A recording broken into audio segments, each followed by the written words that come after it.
Hey guys, welcome back to some more AFK Arena. Today we're back over on the YouTube account and we're going to be breaking down the Treasure Scramble teams. Now, if you know and if you're not familiar, Treasure Scramble is really the main focus on a newer account within AFK Arena. So if you've joined us recently, this is a place where you can get an incredible amount of rewards without a huge investment.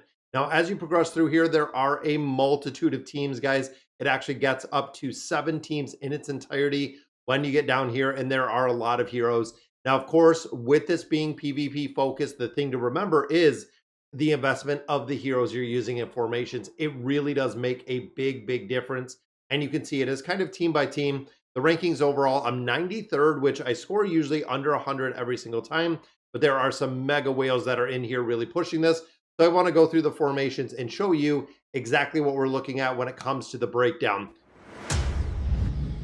Now, big shout out to Manuel and Rockaday for putting these together. This is the Forest debuff. Now, we have 4 iterations of the Treasure Scramble as it sits right now, and this one gives you the first 12 seconds of battle. All heroes have their damage increased by 80%, which means it's very burst-orientated comps or very defensive, being able to survive the burst in here. So let's run through some of these teams, and I love that they give our subs and our alternates in here because it is important. And of course, when it comes to collections do make a really big impact in AFK Arena. So the first team we have is the Awakened version of Lucius, and we have Leviathan. Now, these two together work incredibly well. The utility of Leviathan overall has went up in really since players have started building him, since we've started using him, including my YouTube account itself. He can fit into so many formations. He is actually in that top SSS tier when it comes to being built. Now, the older formation before Leviathan, or if you do not have Leviathan, we do have Jerome in here, does incredibly well with the buffs. Grok is in here as well. Now, Grok does need to be built out a little bit to be effective. I know the plus 20 signature item, even looking at the furniture and also the engraving. And again, when it comes to a mode like the Treasure Scramble, because it is player versus player, it is the same level, makes a big difference. The higher that you have these built out, the better they're going to perform. Aurelia in here as a staple. We have Goran in here, and then you can also see that we have Celine. Now, you also have to note with some of these, when it comes to heroes like Scion, when it comes to the Awakened version of Scrath, some of these heroes are used in different formations, so you do have to kind of pick and choose exactly who you're going to be using. And then we are running the Trickery chest in here. Now, you'll notice the core units. These are the ones that fundamentally make up the team.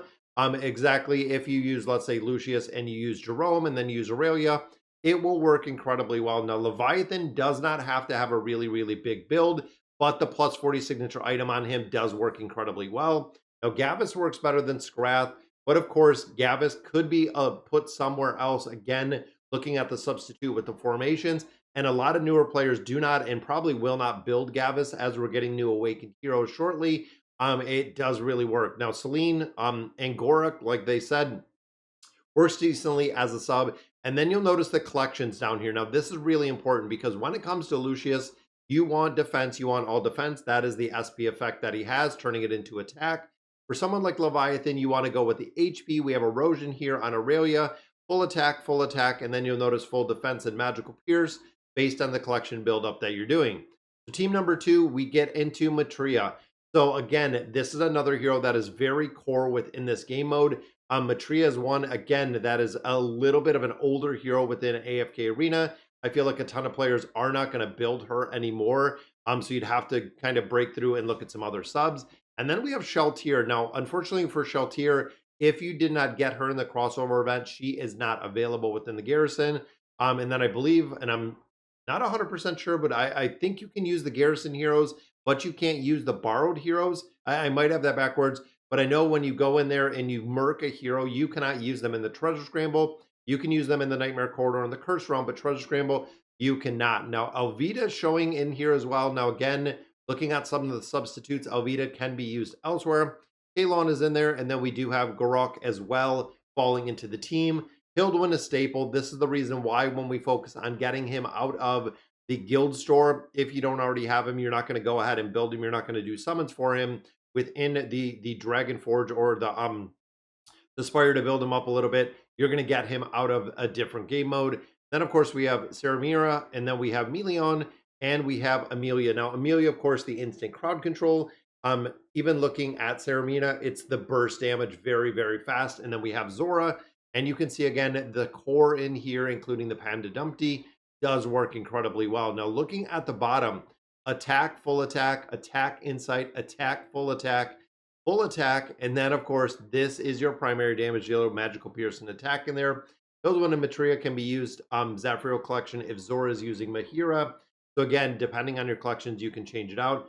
Zora SP is better than Maetria's, so you want to make sure that you're focusing, and do not forget the SP effects that we do see on these heroes.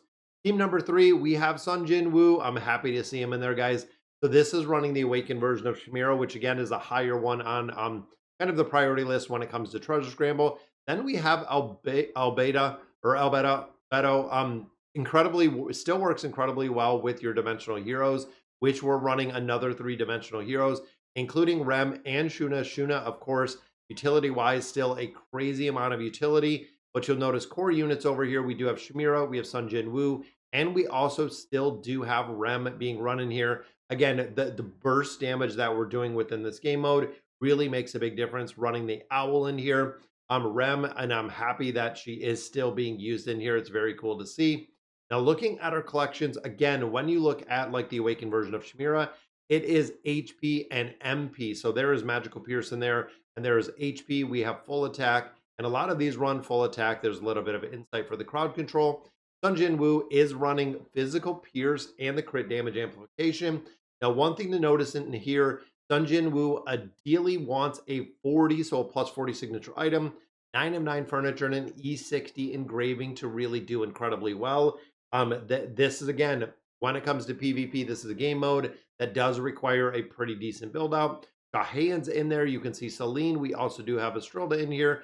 So there are a lot of substitutes in here, even looking at Ivan, again, amplifying that burst damage. And of course, we have Scion in that formation as well, depending on who you have built. Now, team number 4 right there is the core, guys, which is Skyland. Skyland in PvP is still just incredibly, incredibly broken, incredibly effective. The damage he puts out to the entire battlefield is kind of crazy.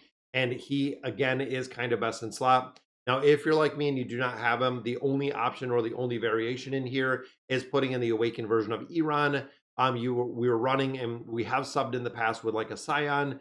You do need a damage dealer, because looking in here, we have the Awakened version of Sophia, we have Land, and we have Damia. Now, of course, right here, Skyland is the damage dealer within this formation. It is about, you know, his physical pierce, his crit damage amplification. So Wrath is in here basically taking out Sophia. Again, thinking about heroes that we're seeing in meta formations, Sophia is not really being used anywhere. That is why, again, the Awakened version of Skarath can go in here. It will work if you're not, or if you don't possess that Awakened version of Sophia. So it does make a big difference in here. And then, of course, Alna. This is the reason out of that Challenger store we really stay focused on Alna. Makes a really big difference on how the hero really performs, and the immunity that she can provide with that 9 of 9 furniture. Team number 5, this is the Sol team, guys. This is Thorin. And then, of course, we do have the original version of Taylene, which a majority of people, if you don't have her build, you're not going to build. Now, Flora we get for free. Nox is one of the SSS tier best in slot priority heroes. And then Mira in here. Now, Mira works even with the lower investment, because she does have a cheat death. And this team is only about getting the damage out of the Slumbering Seal. That's really it. Now, the old school team actually ran both of these, Liberta and Lucilla, together within the formation. Again, worked incredibly well. A lot of players, depending on who you have, if you're a newer player, these two might be ones that you actually still use in a lot of different places. If you're an older player, chances of having Taylene, because she was super broken when she came out, is still effective there. Then, of course, we have Thorin, we have Nox, and we have Mira. These are the 3 core units. And then we have the Slumbering Seal to do the damage. Team number 6, we get into Envy, which is best in slot in pretty much every single game mode. We have Kregor in here, which is a pretty heavy tank. When you build him out, the utility of him is very high. Estrilda in here as the shielding aspect, also damage amplification.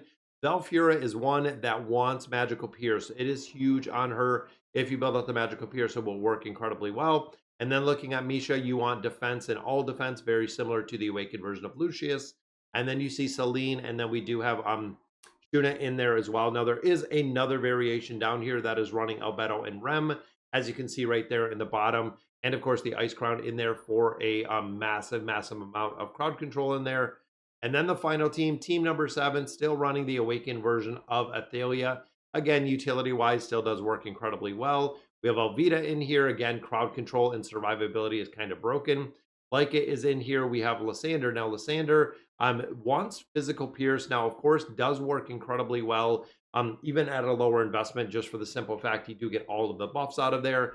And then we have Halia, which I do not have Halia as well. So I do run Scion in this formation. Does work incredibly well. And then there is the Pegasus. That is right, guys. The Awakened Beast is finally making its way into a couple different formations. So very cool to see, guys. I'm going to put a link down to this guide below. But let me know in the comments what you guys think. And as always, thank you guys for watching.